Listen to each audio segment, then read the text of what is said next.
কালো পাড়ের গেরুয়া শাড়ি পরেছিলেন সেদিন সকালে ভারতের প্রধানমন্ত্রী ইন্দিরা গান্ধী।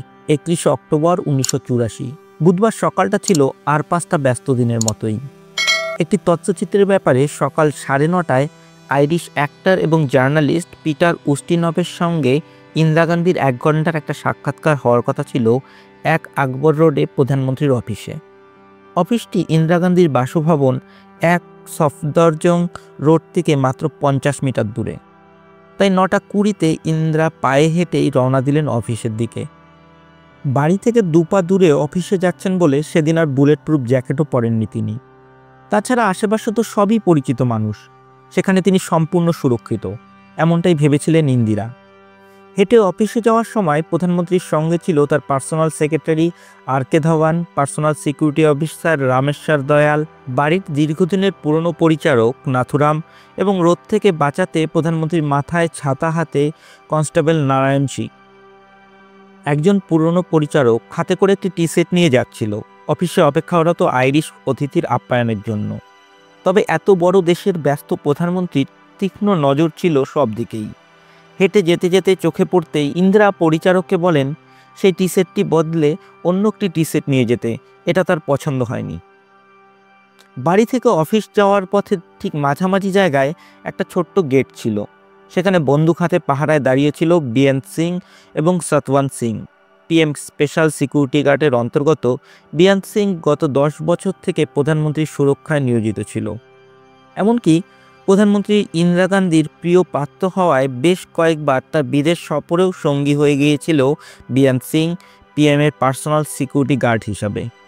গেটের আরেক দিকে দাঁড়িয়ে থাকা 22 বছরের সতওয়ান্ত সিং অবশ্য সেই তুলনায় নতুন, মাত্র 5 মাস আগে সে জয়েন করেছে। গেটের কাছাকাছি আসতেই বিরেন সিং এগিয়ে আসতে শুরু করে প্রধানমন্ত্রীর দিকে। বিরেন হাত তুলেছে দেখে ইন্দিরা ভাবেন যে সে নমস্কার করছে, কারণ তার সাথে দেখা হলেই বিরেন নমস্কার করত। তিনিও তাই প্রতি নমস্কার করেন রোজকার অভ্যেস মতো, তাদের চোখাচোখিও হয়। কিন্তু হঠাৎই বিরেন নিজের .38 ক্যালিভার সার্ভিস রিভলভার বের করে প্রধানমন্ত্রী ইন্দিরা গান্ধীর দিকে তাক করে। ঘড়িতে তখন 9:25। কেউ কিছু বুঝে ওঠার আগেই 3 রাউন্ড গুলি চালায় বিরেন। গুলি গিয়ে ইন্দিরার বুকে পেটে লাগে আর সঙ্গে সঙ্গেই তিনি মাটিতে পড়ে যান। মুখ থেকে অস্পষ্ট স্বরে বেরিয়ে আসে, এটা কি করছো?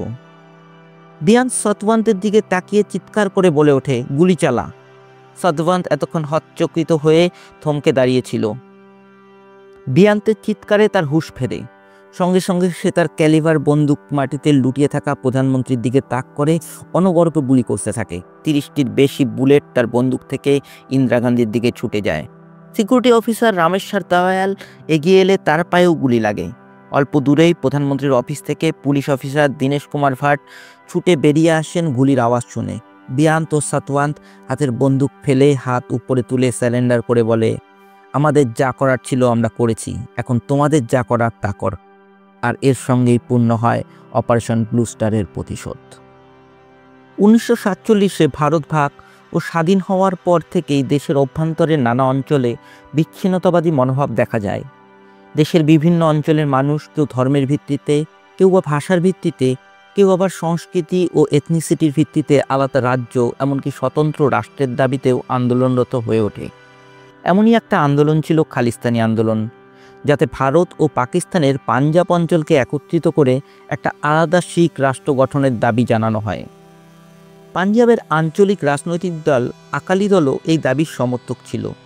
এই আন্দোলনকারীরা ধীরে ধীরে জঙ্গি ও সন্ত্রাসবাদী কার্যকলাপ শুরু করে, যার প্রধান ছিল জার্নেল সিং ভিন্দ্রাওয়ালে।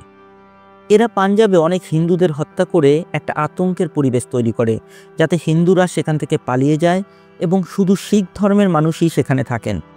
এতে কোটি কোটি টাকার সরকারি ও বেসরকারি সম্পত্তির ক্ষয়ক্ষতি হয়। অবশেষে এই জঙ্গি আন্দোলনকারীরা অমৃতসরের স্বর্ণ মন্দিরকে নিজেদের কবজায় নিয়ে সেখান থেকে আক্রমণ চালাতে থাকে।